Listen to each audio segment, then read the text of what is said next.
بسم الله الرحمن الرحيم. Assalamu alaikum. Bismillahir Rahmanir Rahim. A very poignant and apt way to start the show. This is your very own Dr Shabina Asad Qayyum for Salam Radio 106.2 FM on the Body, Health and Mind show on Salam Radio, now starting at the new time of 8 p.m. every single Monday. And as usual, it's an absolute delight to be here to bring to you the latest news in health, in well-being, and all of those medically, probably not so medically related topics that can affect your well-being, that affect our wider communities and society as in general. And what I always try to bring these shows to you. So who am I? I'm Dr. Shabina Asad Qayyum. I happen to be a GP who works in a practice in the centre of Peterborough, a wonderful practice known as Bretton Park Healthcare. And it's a delight to be amongst colleagues who are wonderful. We have a vibrant, happy atmosphere as well. And my guest on the show, who I will be introducing in a while, is the very same wonderful colleague of mine who is an absolute delight to work with, because I'm privileged enough to work with him outside the GB practice in the very many hats that he wears. But without further ado, I'm going to go ahead and ask you to engage with us. So we are present on Facebook, YouTube, Twitter, and Twitch live. You can call us on 01733 602 133, and you can text us on WhatsApp on 074 11 191062. But before I start off, my dear listeners, I usually give a shout out to somebody who I think is very special and worthy. And I'm going to share something that's really quite funny with you. My son, Mohammed, just as I was coming to the show today, said to me, I told him who I was going to give the shout out to. And all of a sudden he edged near me and he said, Mama. And I said, yes, son. He said, do you remember when I had a fractured nose and you gave me a shout out on the radio? And I said, yeah, I did. I said, that was just for you to make you feel better. And then my other daughter said, I've got 4 children, by the way. And my other daughter said to me, Mama, do you remember when I fractured my foot, you gave me a shout out on the radio? And then I put my hands up and I said, listen, don't, I can't talk too much or give you too many shout outs about the number of fractures you've all had, because you might get social services involved. So we're not going to talk about that. But I'm going to give a shout out to a very special little girl. And the reason why I'm going to give a very special shout out to this little girl, and I really hope she's listening today, is because I met her in person after reading about her incredible story a few years ago when she was a little baby. And her name is Hawa Hussein. And I met her yesterday, and she knows why she's very special. She's a beautiful little girl, and she's a very brave little girl. And her story is one of fortitude, of bravery, of resilience. And meeting her yesterday warmed my heart. And you know, she goes to Queen's Park Primary School, and she's in year 2. So, Hawa Hussein, if you are listening, this is Dr. Shabina's show dedicated to you, especially because you are one incredible young girl and an example to everybody there. And if you go to Hawa's school, tell her tomorrow that she is now officially famous. She is the granddaughter of Mr. Shabir Ahmed, who is a wonderful brother who lives in our community. And we actually were sort of travel, as you say, companions in Morocco where we went. And our hearts and our du'as go out to our brothers and sisters who have suffered as a result of the terrible earthquake. And we met yesterday and spoke about the lovely times with those lovely people there. And Hawa Hussein is Mr. Shabir Ahmed's granddaughter. So sending you lots of love from Salam Radio and the Body, Health and Mind show. And everybody who works here, Hawa, you are very special. Now, coming to the topic of the show, I have an incredibly special colleague here. He is the best GP in Peterborough. He will be too humble to admit it. And he's smiling there, but it is true. I have known my guest on the show, Dr. Azhar Chaudhry, for many years, even actually before I came into Peterborough.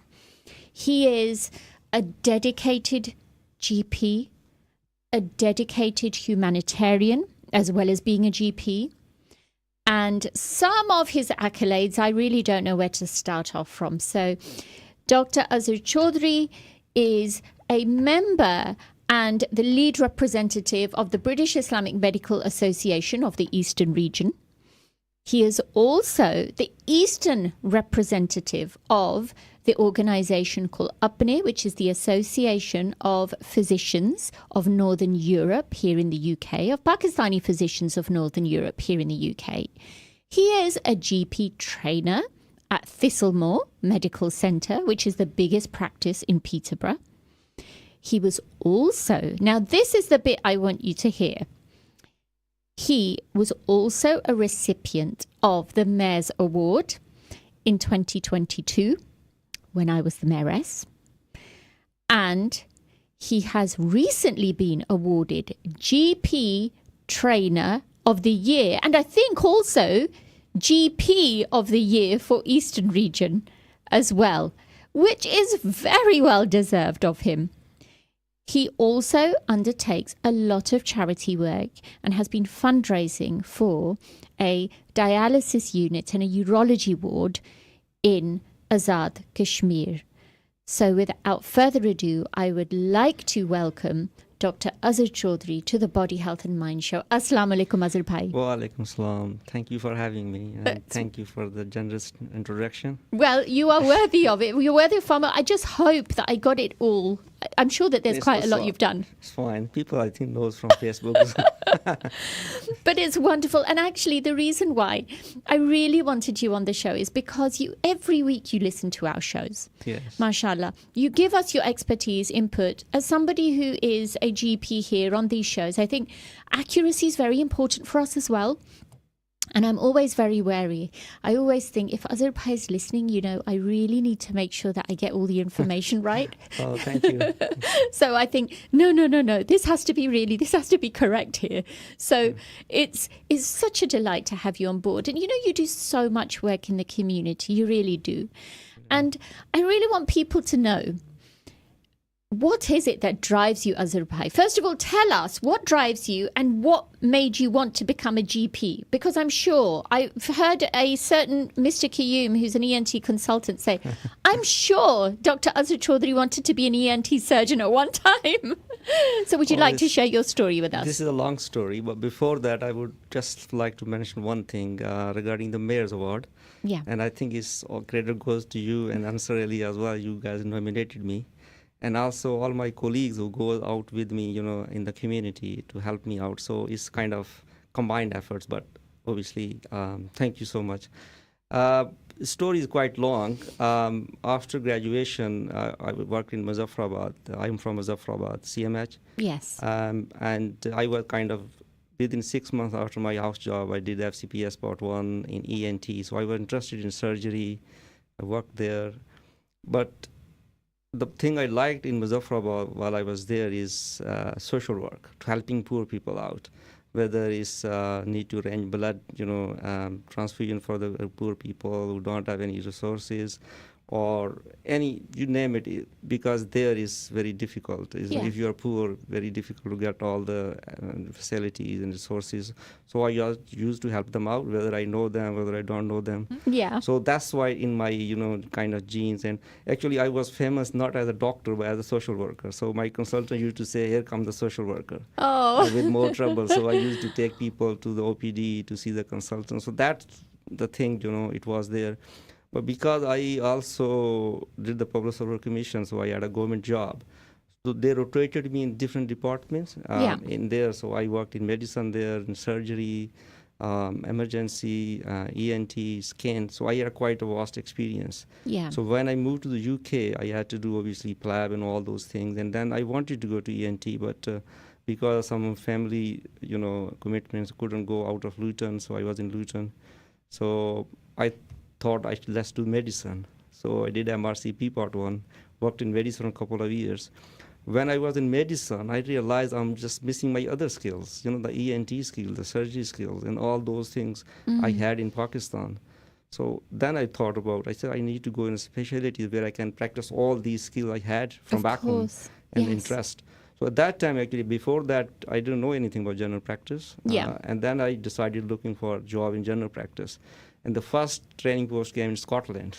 I So see. yeah, Yes. that's how I ended up in Scotland. So I Yeah. applied, and then I got job, and I did training in Scotland for 4 years, Yeah. and then moved on to Peterborough, and I'm in Peterborough since 2010. Yes. First job in Thistlemore, and I hope it's the last job there. So it's a very good practice, great team. Yeah. So and the forward-looking practice. So that's what we're looking for. So that's how I ended up in general practice. That's And I wonderful. think I'm glad I made that decision. Yeah. Because medicine at the moment, as you know, in the hospital is very hectic, and It is very Yeah. hectic. Yeah. And also, I think that it would be really apt at this moment in time to also mention Dr. Neil Mother, who we all know is a Deputy Lord Lieutenant of the region, someone very special. So, and a lot of the contribution that Thistlemore Medical Centre actually does for the community and for the city, because you're all such a wonderful team. Brilliant. Mr. So- Moda, Neil Moda is brilliant. Yeah, yeah. Brilliant colleagues to have. Yeah, so it's wonderful to acknowledge their contribution as well. Now, I think that it's apt to say that you've involved yourself in a lot of community, charitable organisations and work.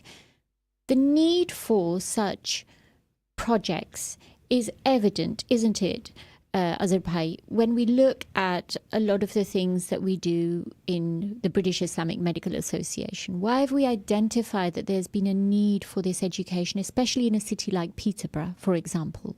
Yeah. So as I told that I came into general practice while back home I used to do lots of charity. I used to do medical camps in the villages and all those things.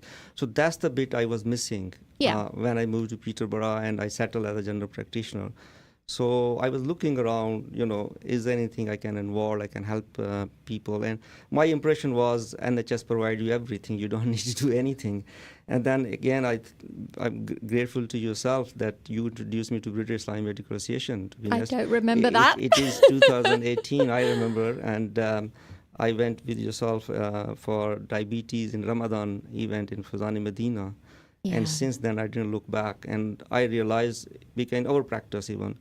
I gave you just one example. If you just take the cancer bowel screening, in our population was 35%. Yes. As compared to the white people, it was like 65%. Yeah. And since then, we've been working on it. Now, in our practice, in our population, it's gone to 66%. You can see that. Yes, that's so right. I realized that our culture is if you are well, you don't go to see a doctor. Hmm. And if you're unwell, then you're going to go. But the prevention, the screening can only happen when you are well, when you don't have symptoms. And I think that's the message we've been, from last 4 or 5 years, we've been kind of going to community and basically informing people that when you are well, that is the time to do something about it. When you are like 40 years old and, you need a few tests to be done, blood tests, this and that, all the screening tests. So I think slowly, we are getting there. Yeah.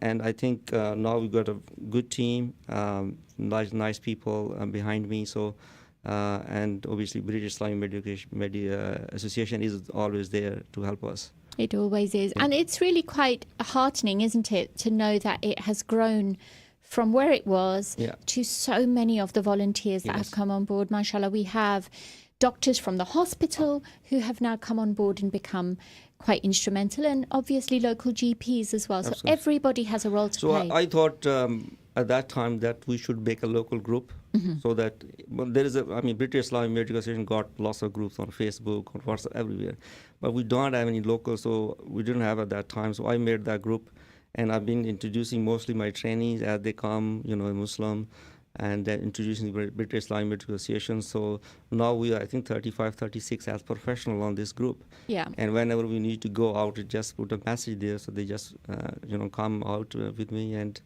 we've been, mashallah, doing from last 4 or 5 years. And we Yes. do, like, we're going to go in details, 4 or 5 event which are mandatory every year. We do that. Yes. So That's yeah. right. And we look forward to it always. It's the first time, I must say, when we're going to be talking about this next topic, it's the first time I must say that I'm participating in the Lifesavers course. I knew that it was about time. I'd done the other, like the cancer screening and the diabetes before Ramadan.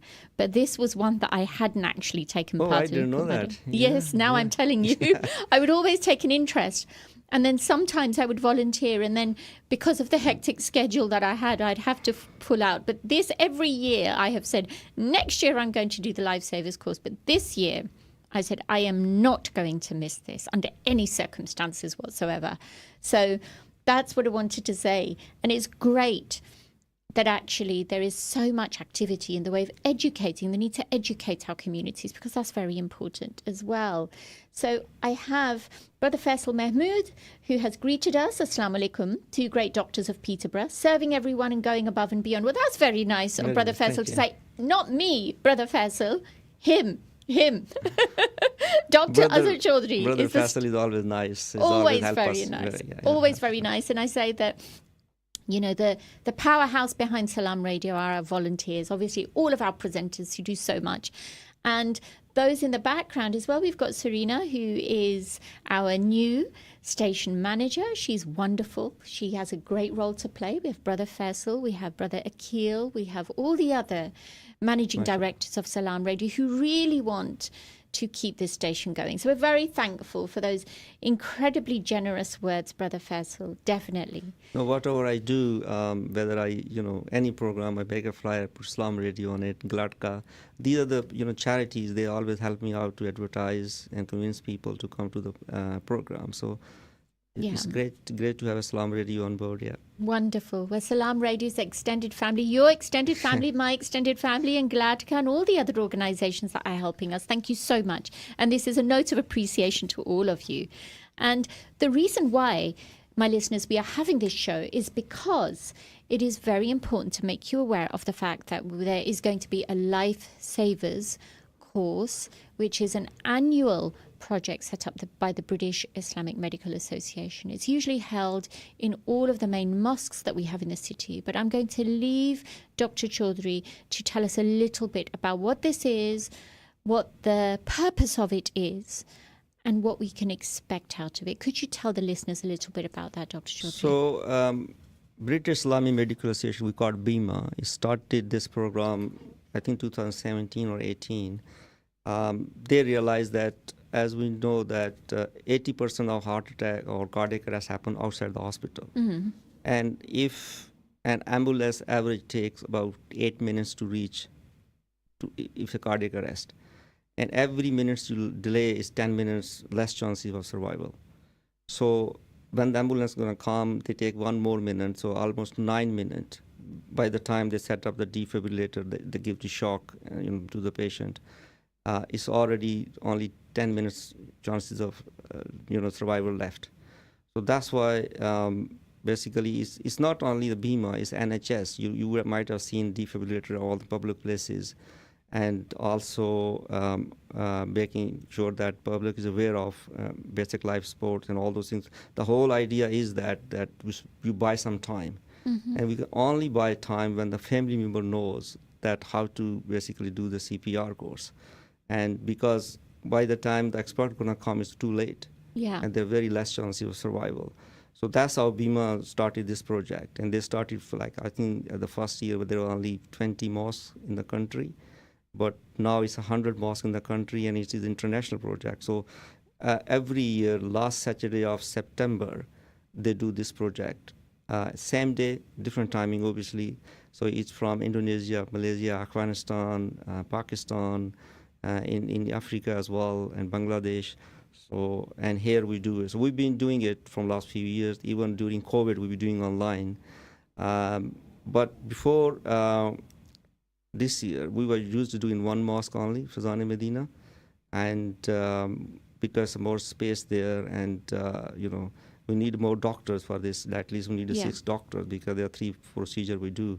But this year I thought, why not we do, because we got a big team now, 35, 36 health professionals.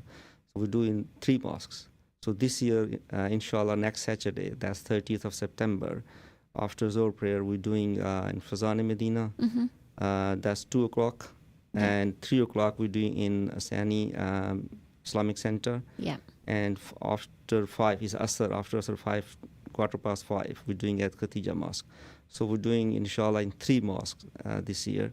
And hopefully more people are going to come and get benefit from very useful life-saving procedures.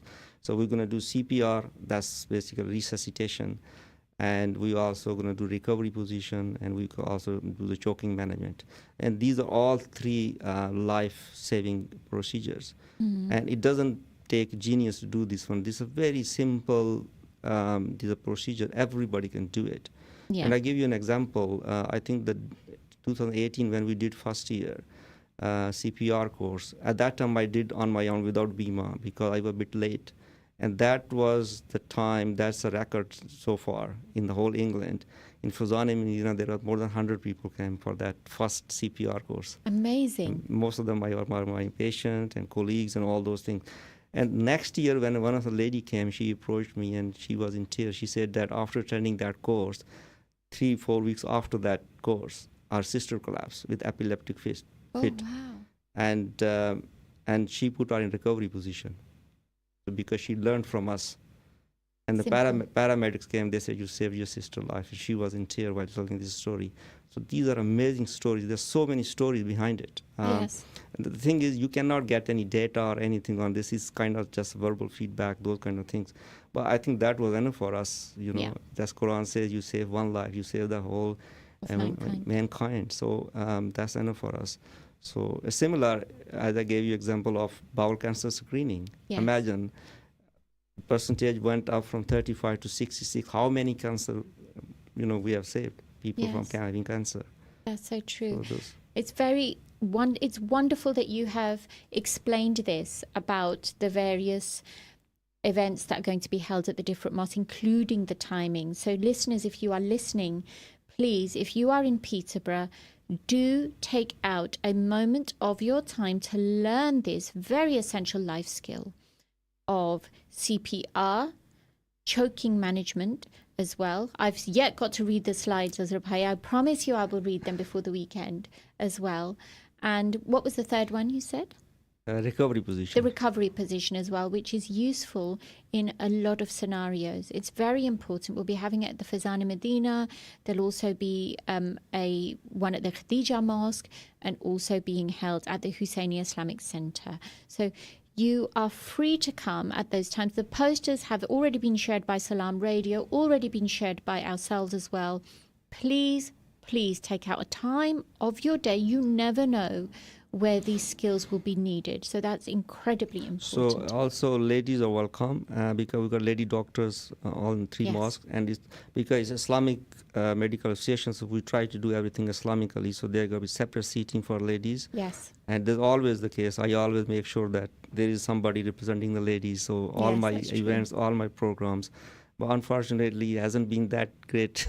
I can imagine, I know. But we'll keep trying. We do. And I think it's really important, just before we proceed to a break, to give a bit of acknowledgement and appreciation to all our female colleagues who are going to be on this. So we've got Dr. Fiza Shuaib, who works with me, who's going to be doing this. We have Dr. Sally Babika as well. And we also have Sister Taira and Sister Dr. Lubna as well. Dr. Lubna Salim as well. So we have 4, and myself. Okay, yes, and myself this week. I'll be doing it too. So all 4 of us are female doctors, so especially to the female sisters, if you especially want to come and learn this. Sidra Malkera as well. Yes, Dr. Sidra Malkera too, who will be offering her expertise. And these are doctors that will be training you up in basic life support. We've got some comments that have come forward. This is Muhammad Abdullah Rizwan. Nice show. I really appreciate it. Thank you, Brother Abdullah. Abdul Hafiz Larik. Nice.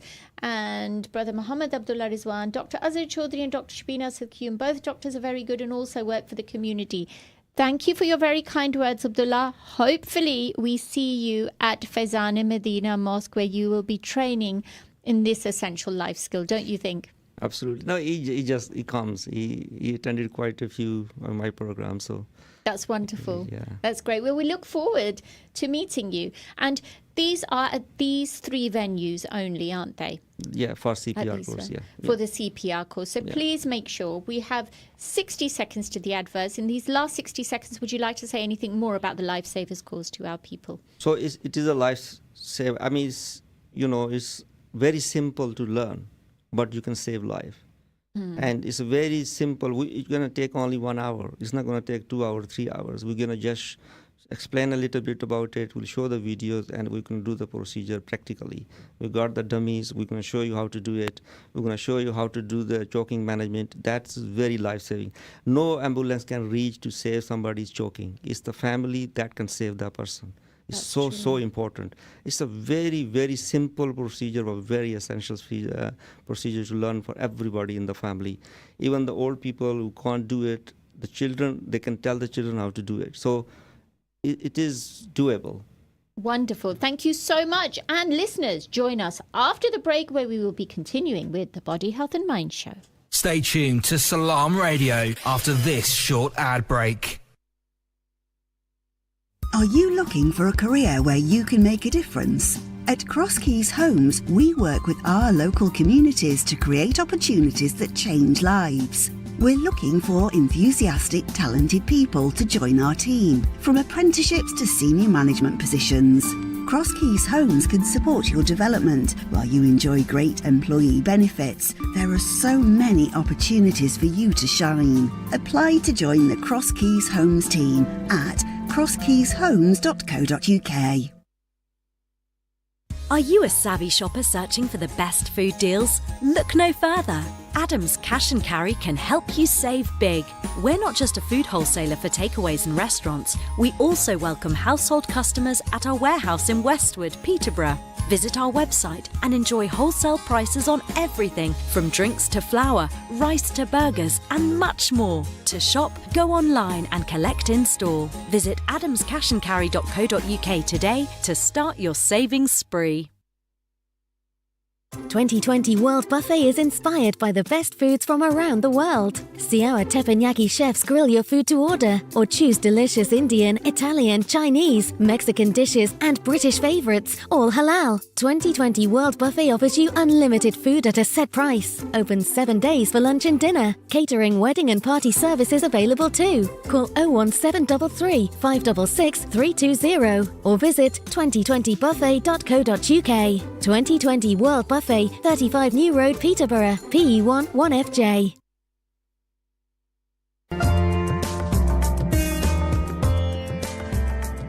Where can you get high quality and low prices? Amar Food Store and Halal Meat in Lincoln Road, Triangle is the place to go. Pay us a visit and take advantage of our special offers and great range of products on groceries, vegetables, fruits and halal meat. Also send money to Pakistan absolutely free. We have all top brands at special offers, offer free customer parking and provide a free local delivery service. Amar Food Store and Halal Meat, 613B Lincoln Road, Peterborough. Call us on 01733 687 374. High in quality, low in prices. Worried your tenants could stop paying their rent during this cost of living crisis? Next Move Estate and Letting Agents are offering landlords 12 months rent in advance. You'll get your rent paid for the whole year in advance. No strings attached. Too good to be true? It really is that simple. So get in touch with us today for this extremely limited offer. Call Next Move now on 01733 641 642 to find out how we can help. Discover peace of mind with Islamic wills from W&P Legal and Mariam Khan. Expertly tailored to respect Islamic principles and UK law, ensuring your legacy is honoured. We offer tax-efficient wills, probate, lasting power of attorney and more. Trust us for a culturally sensitive estate plan. Your legacy, our priority. Call W&P Legal now on 01778 252 301.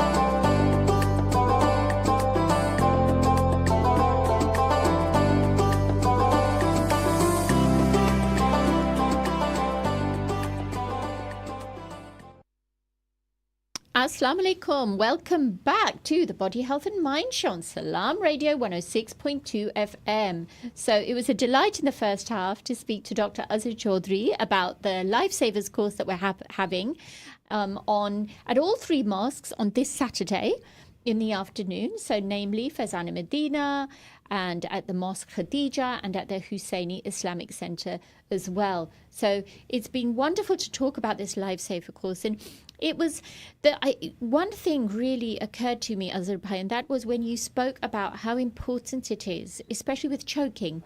If somebody chokes on something, then even the ambulance can't get there on time.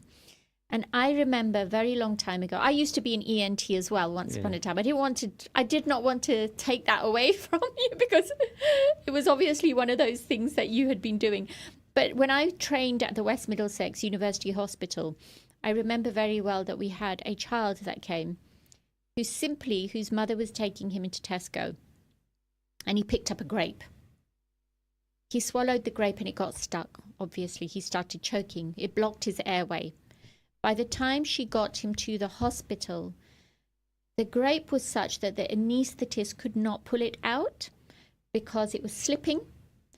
They eventually took it out, but that child had a lack of oxygen significant enough that he is now brain damaged for the rest of his life, you know? So it's not a means to scare anybody, but it's just to emphasize. But this happened. I give you personal account is I was... when I was doing GP training, I did my rotation ENT. And after that, I was doing some locum over weekend because I had experience in ENT. And I was on call, and we used to do on call from home. So if anybody comes, they will call me. And I was watching TV. My daughter was 8 years old. She choked with this grape. Oh. And she was not facing me. She was facing others. I thought she's just standing, and she was just struggling. So my son was young. He's 4 years old. So he pointed out that she's struggling to breathe. So I had to do full maneuver. So at that time, I realized if they're going to call me, they're going to call me because I am the ENT on call. And at the same time, there's no time for ambulance. So I had to do full 3-4 cycles to take the grape out. Oh, my goodness. So, and our voice was a bit changed for a few days, but she was okay because I was there. It's a very scary experience. I can imagine. Was she okay? Did she lose consciousness? No, she didn't lose consciousness. She was standing. So because I was there, so it was like within a minute, I started the procedure. So I asked her to cough first, but she couldn't cough even. Yes, because the thing is that in order to cough, you have to take a breath in. So you're worried that it can go. So if they can cough up, then it's just you don't need to do anything. Just ask them to encourage them to cough. Yeah. Then they can take the foreign body out. But it was a very scary procedure, like being a father and doing the procedure on daughter is very difficult.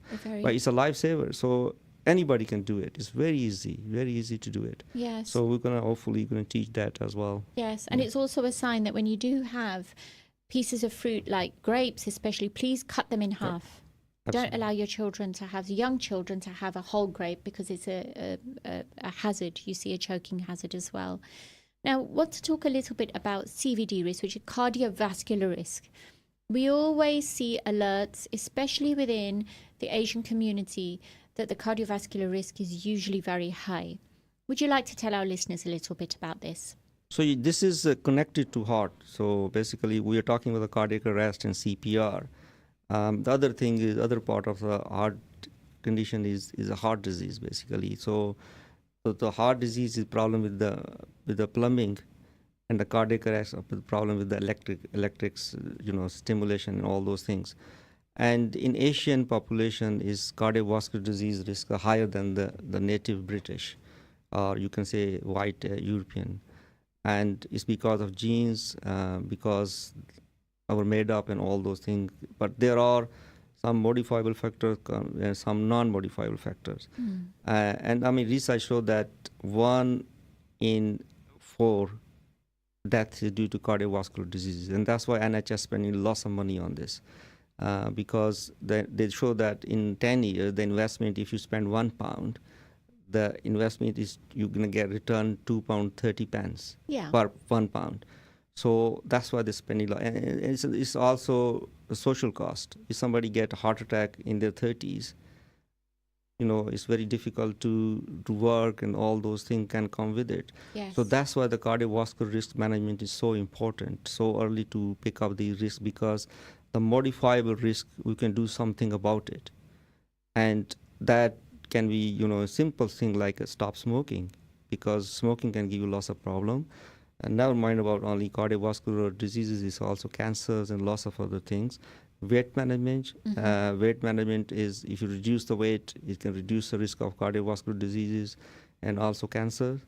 So the cardiovascular diseases mean is there's two parts. I can see that cardio mean the heart and vascular mean the blood vessels. Yeah. In blood vessels, there are two types of mainly blood vessels. One is the carry blood, like a clean blood, away from heart, and the other one is the vein, we call that is, deoxygenated blood. So we're talking about the clean blood vessels. Those are the one that, you can get disease in that one.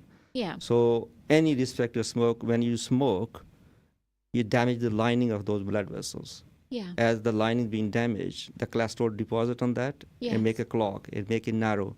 And that's how the blood doesn't go through. So if it is a heart artery, it can give you heart attack and angina.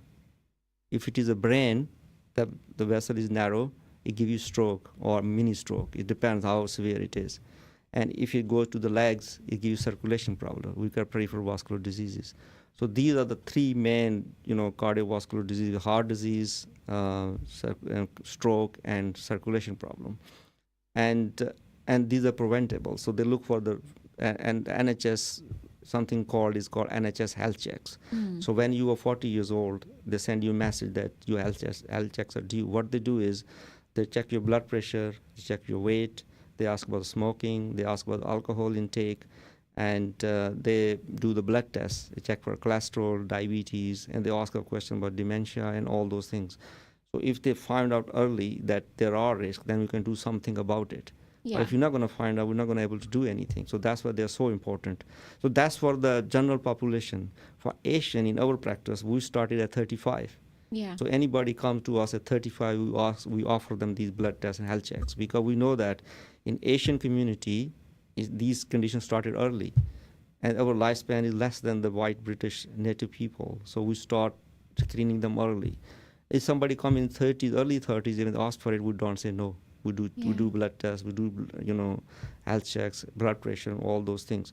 Because if you know early, we can do something about it. Imagine somebody gets stroke is 40, doesn't do blood test, doesn't do anything, gets stroke in 40, and as compared to that, the other person gets stroke in 55. Those 15 years of productive life, the person who got in age 40, he lost those things. Yeah. But those 15 years, you can do lots of things for your family, for yourself, for your community. So these small things make a difference. As I said early on, so these things happen, you do cardiovascular check at that time when you do not have any symptom, you feel well. So nowadays, evidence show that with diabetes, maybe you have diabetes, HbA1c might be in 70s, you still don't have any symptoms. Yeah. Similar, blood pressure doesn't give you any symptoms unless it's so high that give you headaches, and that's, it come with time. Yeah. But early on, there are going to be no symptoms, even though you might have high blood pressure. So you're going to have to see a doctor to check it to make sure you don't have a blood pressure. Otherwise, it's very difficult to know. Just feeling well is not the answer that I don't have a blood pressure. It might be high. So that's what the health check does. They basically do all these checks and make sure that your cardiovascular risks are not that high. If they're high, they give you advice. There are services available. NHS started quite a few services about these health awareness programs and management, like smoking cessation clinics, available everywhere in each city. For alcohol, they're available. Alcohol and stop alcohol, and Aspire is part of it. Yeah. Similar weight management, there's lots of services available for weight management. LTU. Yes. They give you voucher for swimming and all those things. So you just need to see a doctor. There's so many helps available. Yes, if you calculate the risk after checking blood test, blood pressure and everything, and we got Q risk. We put in the system. It comes up with the risk. That if they're more than 10% in next 10 years, then we offer statin, that's a cholesterol tablets, to prevent basically having these heart attacks and strokes. So there is a management available, just need to see a doctor. That's true. And I think there are so many points that you've actually raised which are really important. It was interesting, Asad Bhai. I actually interviewed, many years ago, I interviewed a cardiologist and we were talking exactly about this CVD risk. And he happened to say at the time, I think you know him, is Dr. Ahmed Ayub. Yeah, yeah. Cardio, wonderful man. Wonderful man, yeah. Absolutely. Doing lots of charity work. Lots of charity work as well. And he basically said at the time that from South Asian populations, you will, even if you live the healthiest lifestyle, you are still at a 15 to 20% risk of developing heart conditions because of genetics as well.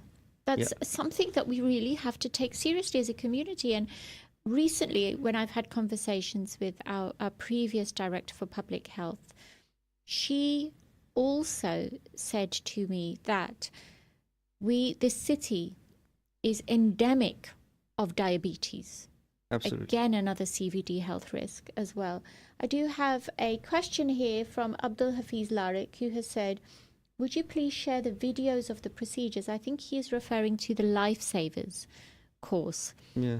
Do we have any videos of them? I think on the YouTube, if you go, what is called British Art Foundation, so there are CPR courses there. There are all these 3 videos from there.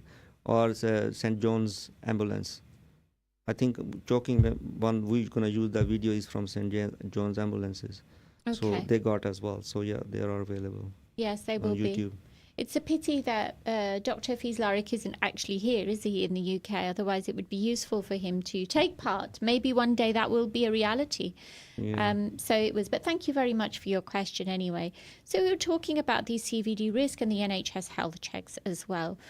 We are under average in terms of NHS health checks, and GP practices are usually measured as to how many health checks they're offering and how many people undertake them.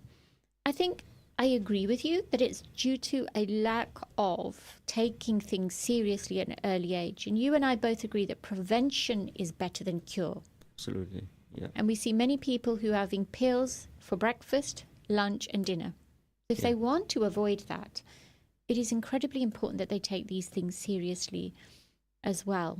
Yeah. So you mentioned about diabetes. I am very, into prevention than managing. Anybody can prescribe tablets. But as a GP, I think as a health professional, our role comes when we can do something to prevent. And the pre-diabetes is the one where you can prevent it. And old days are gone where, people used to say that, once you're diabetic, you're going to take tablets forever. Type 2 diabetes is reversible. First thing is preventable. Yes. So if somebody got pre-diabetes, suppose one blood test we do like HbA1c that tells us your blood sugar being like 3 months, it's between 42 to 47 is pre-diabetes. So normally NHS kind of started this program, NHS Nation Prevention Program. So you just basically, it's one form and practice sent to the program, center, and they just send you appointment. They give you basically details about the diet, educate you guys, and we can check again. You can prevent it. That's fair enough. But if you get diabetes after 48, HbA1c, it's still preventable, still reversible.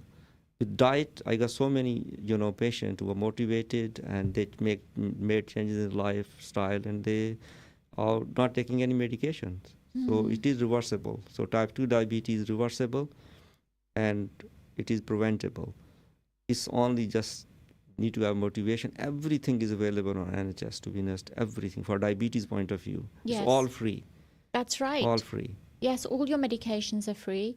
In fact, where else would we have this service of the NHS where you can get medication for your cold and seen for your cold free of charge and get a liver transplant free of charge as well? It's such a valuable commodity, the NHS is. We have a comment from Mr. Munir Ahmed, again, is one of our very regular listeners, all the way up north. Salam, Dr. Shabina and Dr. Azhar Chaudhry. Fantastic and very informative program. And I know that Mr. Munir Ahmed, he takes a great interest in health, especially diabetes and cardiovascular disease. And round that as well, the two really do link in with each other, don't they, in the Asian community? Diabetes and also likewise heart disease as well. Yeah. So when you talk about modifiable and non-modifiable factor in cardiovascular disease, so non-modifiable being race, being male, female, You can't change those one. Male are more kind of prone to get heart diseases than the female. Yeah. And similar ethnicity and age. You don't have a control on these things. But the rest of things, you name it, like a weight, reduce your weight, stop smoking, drinking problems, control your blood pressure, control your diabetes. These all can be, first thing, they are preventable. If not, you got it, you can control them. So control your blood pressure. You got the blood pressure, take tablets on time, use less salt, those kind of things as doctor advised, and control it. Similar, if you got diabetes, it's not end of the world. Medications are available. Evidence show that I think the people who got diabetes, they know what HbA1c is. It's the blood test we do and monitor the diabetes. If you stay below 53, then you don't get complication that early. But if your HbA1c stay above 53 for longer period of time, then you start these micro, small, like changes back of your eyes, changes in your kidneys, you lose protein in your urine, all those, you can start having those problems.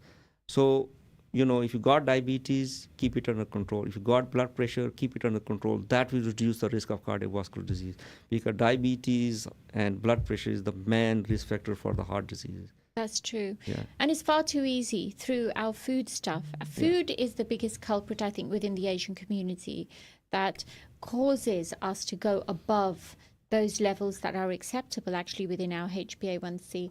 I have another comment. It is Muhammad Abdullah Rizwan who has asked, Dr. Azhar Chaudhry, when is the next program on Fazana Medina Masjid? I think he's asking about the Lifesaver course, what time it is on Saturday. Yes, on this Saturday, 30th of September, is 2 o'clock. At 2 o'clock. So the Zohar prayer is, I think, quarter to 2, and the program will start 2 o'clock. So at 2 o'clock this Saturday at Fazana Medina Masjid is when the Lifesaver course is taking place. It is the same time at Khadija Mosque? No, it's 3 o'clock at Sani Islamic Center. Yes. And after Asr, that, I think, 5:15 is at Khadija Mosque. At the Khadija Mosque. So Khadija Mosque has it in the evening, sort of early evening, and Fazana Medina straight after Zohar at 2 o'clock, and the Husseini Islamic Center at 3 o'clock. So you all have... And Dr. Shabina going to be on the Sani Islamic Center. Yeah, so I'm going to be at Husseini Islamic Center, and I will make sure that it's lively and interactive and that you remember everything, so that whenever I see you, those of you that attend, I'll say, how many chest compressions? So I will be start from Fazana Medina. I will go all the mosques. I know you will be. Yeah, you're the real superstar. You see, he doesn't wear his Superman cape. He just literally flies around the whole city doing his thing and working his magic. That's why we need more people like him. We need to clone you, around 50 more of you, and then we won't have any problems at all, inshallah. So it's Mr. Munir Ahmed, I'm so pleased to hear that these type of programs are starting. It will make a huge difference to the community. In fact, Mr. Munir is from Dewsbury. Okay. So there will be a local mosque there that will be offering the same CPR course as well, Munir. So if you're interested in that, we could probably get details, and I'll probably message you with those details as well if you're interested. We'd be wonderful to share that information with you. But thank you so much for interacting and engaging with us as well. Now, I have some questions that have filtered through before the program, because I tend to accumulate questions as well. And somebody has asked that, is there a maximum age for the health checks, or can I have one at any time if I haven't had one before? So the national target is from age 40 to 74. Yes. But you can ask anytime. I see. I think we don't say no to anybody. If somebody come for health, advice or anything, we don't say no. No GP would say no. Yes. So it's one of those things, because it's not a guarantee yet, somebody's above 74 or below 40, not going to get these problems. That's the way. These are basically, they set these numbers because average. But every person is different. So these are the ages, so above 40 and up to 74. So normally NHS offer them health checks. But if you are above 74 or below 40, just speak to your doctor. Okay. In my practice where I work, because the way we, the sort of population we manage, we normally start at 35. Yes. Yeah, offering health checks, yeah. Well, that's great. Yeah. Mr. Munir Ahmed has come back saying that I did my first aid courses and what I've learned and what I know is so valuable. That's wonderful to know. And he also goes on to say one person per family to do such a course is educating their whole family. Absolutely. That's our message, actually. That's what I normally say. At least one person per family should come to attend these courses, because you never know what can happen in that family. At least one person is there who knows something about it. Yes, that's true. Because even neighbor can come. I mean, choking management, maybe neighbor, you can knock at the door or something happen. They That's can't so reach. true. Time is so crucial in these all lifesaver procedures. That's so true. And it does. It's very scary when you see somebody who's choking. And obviously the story that you shared as well. I got another question around defibrillators or the defibrillators. And that is that how can we, are there any grants available? This is probably a question that you or I probably won't be able to answer thoroughly, but the question was, are there any grants that are available for defibrillators? How do we access them? And how do we go about organizing a defibrillator for our communities? So I think, I don't think so NHS provided it, but No. there are a few charities. Yes. I know one of our partner, Karen Hamilton, she does one of the charities, so she provides these one. So there are a few charities. I think you have to Google around or, ask around, but there are charities who provided them in the community. And these defibrillators are so easy to, to basically set up. You just turn them on, they will tell you what to do. You That's don't have right. to be doctor or any training, or they tell you if you're not doing the right thing, you stop there or they're going to switch off. So they are just designed for the layman person. It's not like, you have to be very expert in running these courses or, turning the defibrillator on. But yeah, I think there are charities who can provide these. Who can provide that. That was actually going to lead to my next question, because the other question that I have been asked is that there are different models of defibrillators everywhere. Yeah. So how can we know that we are using it in the correct manner? And Dr. Azad has obviously just answered that as well, that they speak by themselves. They speak. Yeah. So if you're putting the pad, you're putting pad somewhere the wrong places, they will tell you, place it But again. you've put it in the wrong place. Yeah. So And everything's quite self-explanatory, because it will tell you to give a shock or not give a to shock, give a shock stay as well. away from because you can get shock as well. Yes, that's true. If you're touching the person. So yeah, they will say stay away from the person. Yeah. Everything clear. It's very, very clear and loud, there are commands. Yes. So you just have to follow it. And That's that's what right. we do, because this is something in last 10 years, I had to do only one CPR course in my practice. The last 13 years, Yeah. where I'd have to do proper. Oh, I see, where you had to do it proper. But you've done your course every year. That's So part of the every year, process. that's what we do every year, because Yeah. you don't get these casualties that often. So even we struggle sometimes as well, but the defibrillator keep us right. So it tells everything what you need to do. That's right. So, In fact, it's such a different scenario. I mean, I know that you can practice it, but actually doing it on a live person, that's then your adrenaline is rushing, your wits have to be about you. You really have to put aside, you have to be calm about this and remember all the training that you have got as well. So it's very, very important that you stay calm in such situations. So I really would stress to all of you, please, please, please, this is a prime opportunity for you to all come and gain some life support training at one of our 3 mosques that are hosting this. We have Faizana Medina at 2 o'clock. This Saturday, we have the Khadija Mosque starting at 5 o'clock after Asr prayers, and we have the Husseini Islamic Center that will be starting at 3 p.m. And I'll be there. Dr. Azhar will be rotating around each and every one of those mosques. It's keeping us all in check, making sure we're doing the right thing. Hopefully, inshallah. So we want to see you there. It's not good enough. You sitting at home and listening to these shows, we would love to see you there. So please, please come on board. It's very, very important, especially with the choking, because lots of people have small children who are at risk of choking, and we must make sure that we have these basic life skills and impart them to other people as well. And if you have young teenagers, is there an age limit for this course, may I ask? I think We don't want children. 14 and above. Yeah.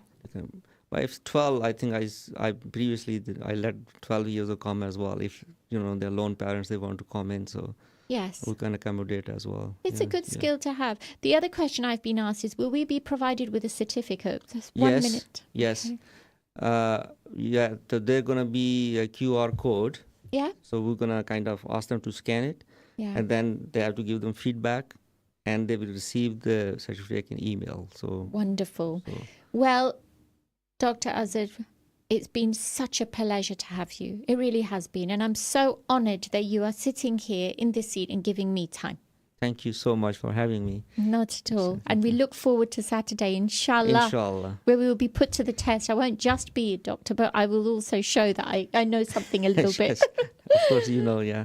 So Well- hopefully see you all around on this Saturday in 3 mosques. Inshallah. And listeners, for you, hopefully, inshallah, I'll be back next week with another Body Health and Mind show. Until then, remember us in your du'as and see you next week. Assalamu alaikum. You're listening to Salam Radio, and it's now time for